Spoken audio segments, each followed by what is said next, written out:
Welcome everyone to your March 2026 astrology forecast by sign. I do highly recommend that you listen to the collective astrology forecast in addition to this one, because I go into much more detail about things. If nothing else, I do recommend that you watch that video and go to the timestamps for the Sabian symbols. I always include the Sabian symbols for any planets that are only moving through or staying within 1 degree for the entire month, because I feel like that's a lesson or something that we are supposed to be kind of focusing on and really learning to embody during that month. And this month of March, we have Jupiter. Jupiter's the biggest player in this month, which also, if you listen to the collective, you'll understand why, as well as through here, but not in as much detail. But Jupiter is only moving about half a degree, and Pluto is only moving a little more than half a degree. So both of those Sabian symbols, and they pair very well together. They're very similar messages. So I believe we are kind of working through a major theme this month.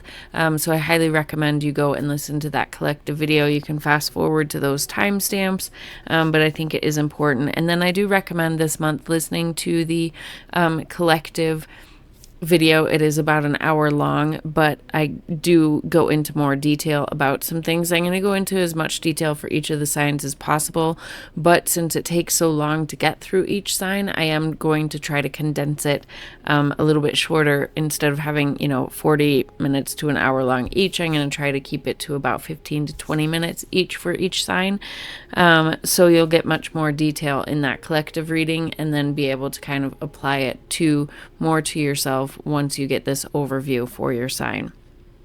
Also, as usual, I recommend listening first for your rising sign, as your rising sign is kind of what determines your house system and where your areas of life are falling. So where the astrology is most likely to hit different areas of life, where you're most likely to see these things manifesting for you.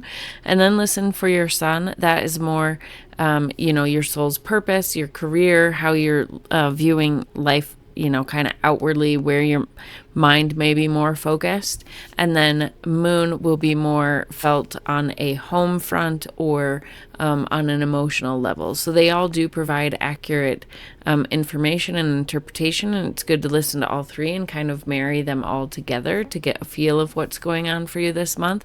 But if you only have time to listen to one, I recommend listening to your rising sign, as that will be the greatest indicator of what areas of life things are actually manifesting for you. So now just a little introduction. If you are new here, hi, I'm Sarah at Life with Training Wheels, where I utilize Western tropical zodiac astrology whole sign house system, along with tarot and other spiritual health and wellness tools such as singing bowls, tuning forks, all different sorts of things to help guide you on your path to a greater understanding of yourself, a greater understanding of this world, and really just getting to know yourself better and taking control of your destiny better, and learning to see any self-limiting behaviors or self-limiting beliefs, self-sabotaging behaviors, victim mentality, wherever these things might be, help you see them and learn to release them. I'm big on empowerment and really believe that, through mindset and just taking an active role in our lives, we really can create the life we want. And I want to help guide you on that journey. And that is, so if that's something that sounds like you want to stick around for it, a vibe you can vibe with, then please do stick around. Give me a like, a comment, a subscribe, any interaction you can, so that I continue to show up in your feed and so that YouTube knows that this is valuable content for people. If you are returning, thank you so much for returning. Again, if you could engage in some way, that would be super helpful and help this tiny channel grow. I would greatly appreciate it. Now, let's go ahead and start getting into it. Okay, Aries, Sun, Moon, and Rising. Let's go ahead and get right into it. So, like I said, we're just going to kind of be going over the big highlights. Listen to the collective video for more in-depth discussion, and then you can use that discussion to kind of lay over this chart to get a bigger picture of what's going on, but we are going to be going through the highlights. So we're starting here on March 3rd, which, already happened, but this was the lunar eclipse, right? And the eclipse energy kind of lasts a little bit longer than normal. And it is one of those things that if it is hitting your chart in a very profound, very direct way, if you have any planets or points interacting with, especially these degrees, these early degrees in Virgo or in Pisces, this will hit you more potently than other people, and could have, life eclipses tend to, if they're engaging with us in a very powerful way, they can kind of alter the course of our life. So and in the collective video also, I did put a bunch of links to other astrologers who went into, who did entire videos for the eclipse, so you can get more details there. But overall, this lunar eclipse was happening in your 6th house. And so full moons in general are times of things coming to harvest, things coming to fruition from these seeds that you planted either at the new moon 2 weeks before, which would have been in the opposite sign, or the new moon in Virgo 6 months before. So it's a time of things coming to fruition, and a time to give thanks for the things that are showing up, that we have been, for the seeds that we've planted and things like that. But also it is a time of, most people utilize full moons, if they're using it in like any type of ritual or working with the energy consciously, it's a time of release and of letting go. It's a time to give thanks for the harvest that's coming in, but to start, weeding out any weeds that have grown, to start letting go of what is no longer serving that harvest, and preparing the field for new seeds to be planted, new goals to be planted, to continue you personally on your path of growth and self-discovery, right? Weeding, it's a continual chance every month to look at our lives and see what isn't serving us and see what we can shed, whether that's physically shedding things, and getting rid of things in our house, or getting rid of thought patterns, or getting rid of people that are not lifting us up and only bringing us down, like things like that. But then when you combine that full moon energy of release with the south node, which is more about release as well, it is a big, like a lunar eclipse with the south node is definitely a big time of release, and you're being asked to release something with this Virgoan energy in your 6th house. So 6th house is all about our daily habits, our routines, our work, if we're like our service to others, so both how we work, but as well as employees. If we are business owners, it can rule our relationship with employees, pets. This house also rules pets, and health, right? It's how we exist in our day-to-day life, so it encompasses all of those things, and what our routines are, and how we're engaging with the world on a day-to-day basis. And the Virgo energy is, it can be very, very useful here, organizing your day, having set schedules, things like that. But the Virgoan energy can also be very critical, can have to know too many details and things like that. So it is kind of asking you to release any of these structures that are doing more harm than good for you. Are you working too much? Are you dieting too much? Are you being critical? Do you not have a good mindset about these things? And where can you, 12th house, right? Because it's an opposition, so it's asking us to balance. And you have all this energy over here in the 12th house. So asking you where you need to let go of some of these perfectionisms that you have in your day-to-day, and release and allow. 12th house is the house of spirituality. It's the house of rest and reprieve. It's the house of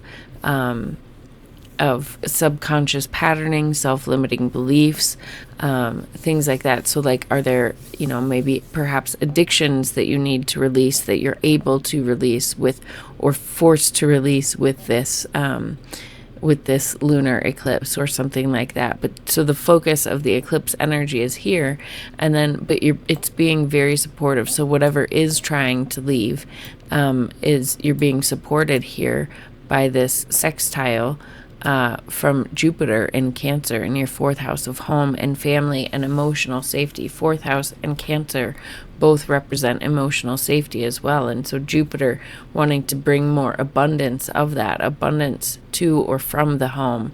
So maybe there's, a change going on in your home that is helping you make this transition between rest and like learning to trust and rest better, or something like that. But you're getting a lot of abundance and perhaps wisdom and things like that from your 4th house of home and family in support of whatever's going on in these other 2 houses, and they can all be related. So then the other big thing that we talked about in the collective video is just that the main player this month is this Jupiter in your 4th house of home and family, emotional safety, ancestry, property, things like that. And the entire month it is having a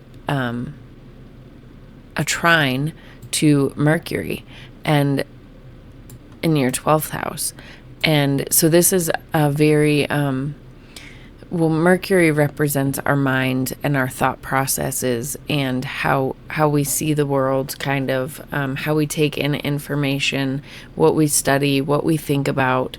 It also is the ruler of Virgo as well. So it also kind of governs how we go about our day-to-day business. Mercury is involved in commerce as well, short distance travel, vehicles, things like that. But it is most well known for, most often represents like our communication, both speaking and listening, as well as our thought processes and how we think about the world, right? And so both the 4th house, this trine that's going on all month long, is the big focus for the month, in my opinion, because it is here the entire month long. And the month starts out with both Jupiter and Mercury retrograde, which brings the energy more internally focused and internal processing of thought patterns and things like that. And Jupiter expands on whatever it touches, right? It also brings wisdom. It is a planet of wisdom. It's a planet of opportunity and abundance and growth and things like that. And the 4th house represents home and family and property and things like that. And the 12th can represent things such as foreign places and going to foreign lands. It can also represent being away, like it represents the places that are away from society, whether that be spiritual retreat centers, like monasteries, things like that. Can represent jails, recovery, addiction places, hospitals, things like that. So there could be something going on here regarding any of that, between your home and family and those types of organizations. But where I'm feeling this energy the most is both of these are very introspective and emotional houses connected to our subconscious patterning, right? In the 4th house of home and family, this is where we develop our ideas about the world subconsciously from age 0 to 7, just witnessing what our family dynamic is, what the world is like, how people interact. Like that's where we develop a lot of our beliefs and our subconscious patterns of how we see the world and how we engage with the world. And the 12th house is kind of where all of this gets stored, which then can create self-sabotaging behaviors, self-limiting beliefs. And the 12th house kind of represents the subconscious, just like it does in society, it represents the unseen portion. So I feel like that's a lot of what might be going on for you, especially while these planets are retrograde, is maybe perhaps seeing some subconscious patterning and things that may have been there. But Jupiter wants to bring abundance and wisdom, and maybe it's about ancestry, right? Looking at ancestral patterns, because Jupiter can bring things back, bring opportunities back around from before or things like that. So maybe there's some opportunities or just rediscovering of thought processes and different communication and things like that. And then let's see, on March 10th, so in just a few days, Jupiter is going to station direct first, and then it is going to be March 20th when Mercury stations direct. And then once both of those station direct, I think whatever is going through your mind, whatever you're working on this month, with these self-limiting beliefs, self-sabotaging behaviors, and again, it could be simply related to your home and one of these other institutions, or just your home and how you think about your home, how you want your home to be organized. Like, it doesn't have to be as deep as I'm saying it. That's just how I'm feeling the energy. But regardless, when these two planets turn direct, you'll be able to make, start moving forward and taking this energy more outward, be able to express it more outward and engage with it and do what you need to do to, have a new pattern, perhaps. The other thing, right after Mercury stations direct, Mars will be making a trine to Jupiter from Aries, which will, it'll be making the trine from here in Pisces, but Mars making that trine. Mars is our motivation and our willpower and things like that. So you'll be getting an even extra boost to be like, okay, now we know what we're going to do, right? And then the other thing that I mentioned in the collective video that's fascinating about Jupiter is 3i Atlas on March 17th is going to be passing very near Jupiter. So I don't know if this is going to be bringing new information in. And the timing of it is really interesting as well, because so March 17th we have 3i Atlas passing very near Jupiter, and then March 18th, so the very next day, we'll be having a new moon in Pisces. So the moon will have moved over back over here, and we're going to be having a new moon in Pisces. It's not going to be a, let me forward to it.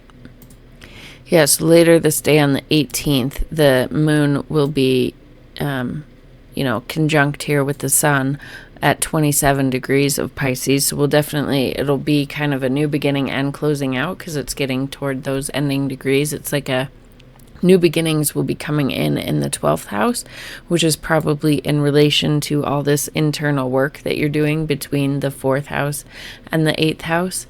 And so there will be a new beginning, but I think it's fascinating that, the 3i Atlas will be moving right by Jupiter right before this new moon, because Jupiter is still in a trine here with Mercury at this time. Jupiter's direct, Mercury will be retrograde. But the other things that are happening that are very potent with this new moon is that the new moon is making a sextile to Uranus, and it will be exact later that day. And Uranus likes to shake things up, right? Uranus is the planet of sudden change, of sudden insight coming through, just something shaking up. And it is in your 2nd house of finances and resources and material possessions. So perhaps there is something coming clear about that, some type of shakeup. But with the sextile, it is being supported. So whatever is, maybe like a final shakeup here with Uranus being in these later degrees as well as the moon, maybe there's a new financial opportunity coming into your awareness, or a new sudden insight about, money or resources or things like that as it relates to your home, with Jupiter still here in this conversation as well, and Jupiter being the ruler of the new moon in Pisces. Neptune is also the ruler of this new moon in Pisces. Neptune and Jupiter both rule Pisces, so there could be, whatever the changes are coming in, it could be affecting you overall. The new beginnings could also, the other thing that's happening right this day, that's very potent is the Venus, the other benefic planet, that represents finances and material possessions and beauty and harmony and relationships, is making a square to Jupiter. Usually squares are felt like a challenge, like something difficult, often leading to a decision to be made or something like that. But with the benefic planets, squares are often felt in a good way. Like it's almost like something is being brought to you, kind of like a trine type energy, but not exactly. Sometimes there does need to be a little shift on your part or something like that to really activate and get the most out of the energy. But this lends even more, with this being the planet of finances and resources and harmony and beauty. This lends even more that, something could be abundantly with Jupiter, especially Jupiter being direct, like there being some type of abundance between your finances and your home, and a new beginning there somehow that is showing up unexpectedly with this Uranus. And it could just be, sudden insights with information coming in with 3i Atlas or something like that. I go into that a little bit more in my collective, just about what I think 3i Atlas might be bringing. And then the other thing that is kind of big this month, two other things we're going to talk about. In the collective video, I talk about how there's 8 conjunctions this month, so a lot of new beginnings, right? Since the year we started off in January with, I think, 11 or 12 conjunctions, which anytime planets come together, it's birthing a new cycle of those planets, right? But it's like a new moon, but for the combination of these planetary energies, right? So we basically have 8 new cycles starting, not counting the new moon. But I only want to talk about 4 of them in these videos so I can get through.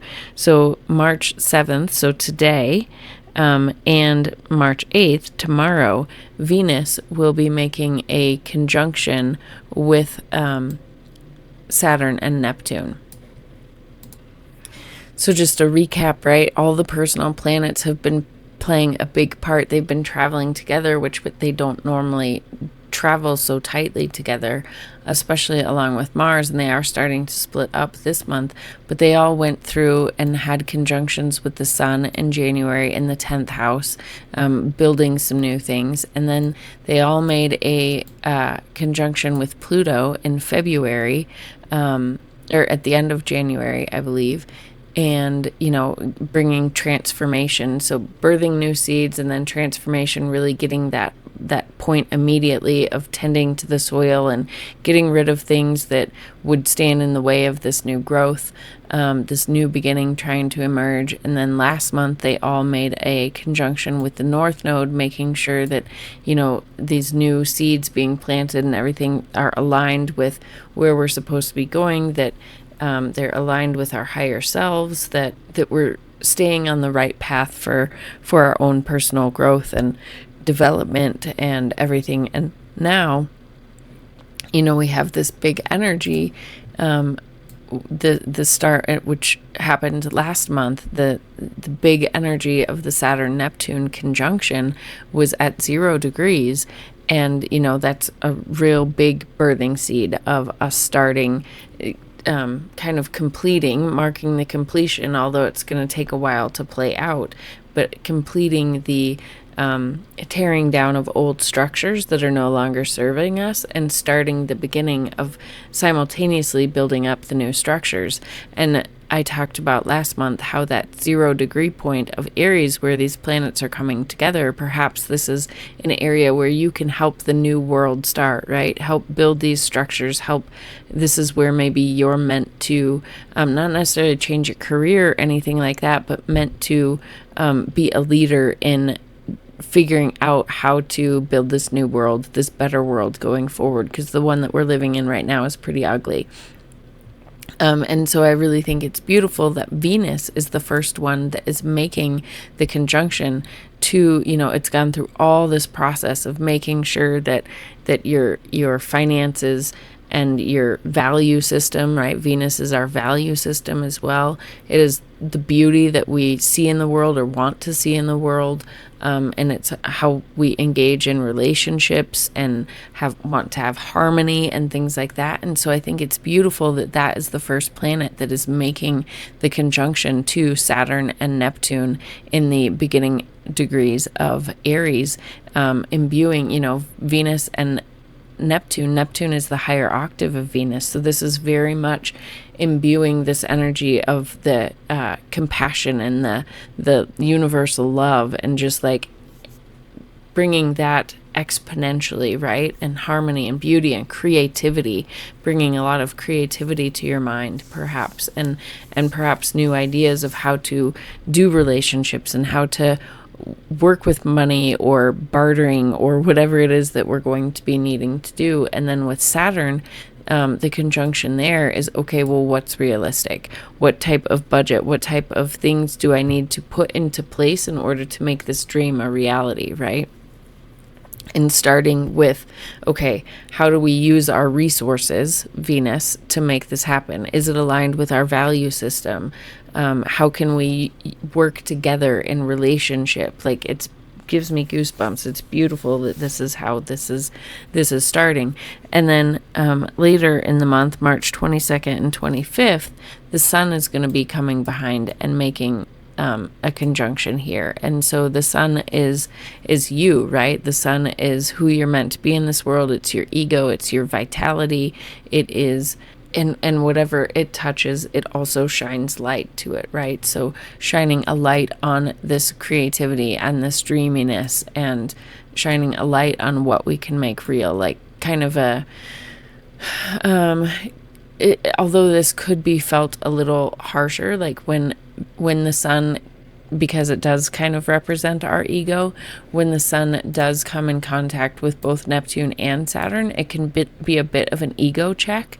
But I think that's good, right? I think that can be good to make sure that we're doing things not just for the sake of ourselves and our own ego, making sure that we're doing it because we're aligned with what we're supposed to be doing, and that it not only serves us, but serves the greater good.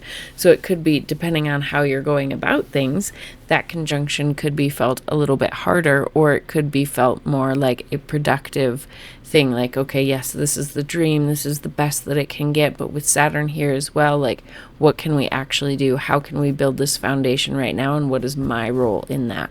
And then the last major thing I want to talk about is this Pluto. March 28th will be making an exact sextile to Saturn in Aries. And that is a pretty big deal. That is a very rare sextile as well, which I plan on doing a separate video talking about the historical patterns of this exact sextile. But going from AstroSeek allows you to search for chart patterns from 500 BC to 2500. And so during that time period, there are only going to be 7 time periods between 500 and BC and 2500 where Saturn makes a sextile to Pluto. So this is a pretty rare conversation that these planets are having, and it's not that there's only been 7 times that Saturn has sextiled Pluto. It's only been 7 times that Saturn in Aries has made a sextile to Pluto in Aquarius. So this exact sextile is very rare. And the historical patterns on it are pretty wild and definitely mirror what's going on. So keep your eyes out for that video that I'll do as it gets closer to the end of the month. But for you personally, right, Saturn is in your first house, kind of bringing restriction, or bringing, Saturn is where we need to work harder, perhaps, or to slow down, and you being an Aries person wanting to go, right? Saturn's kind of putting the brakes on, like, okay, we need to think about things. We need to think about things before we do them, not just after, which is very much an Aries type energy.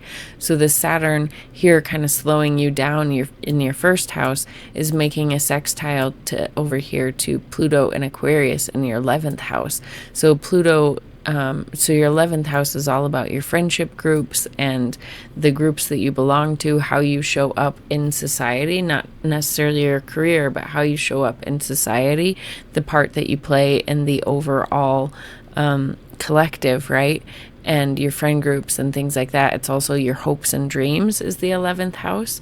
And Pluto is the planet of transformation. So maybe this is a big point of, with Saturn making this sextile, maybe you're being supported in finding the right people for you to engage with, and, letting go of anybody that isn't right for you, letting go of groups that are not supporting your evolution at this time, and things like that. So there could be, some release and letting go and transformation going on there at the end of the month that will help guide you and help be who you are, perhaps going to be a leader in this next cycle of us birthing the seed for the new world for the next thousands of years.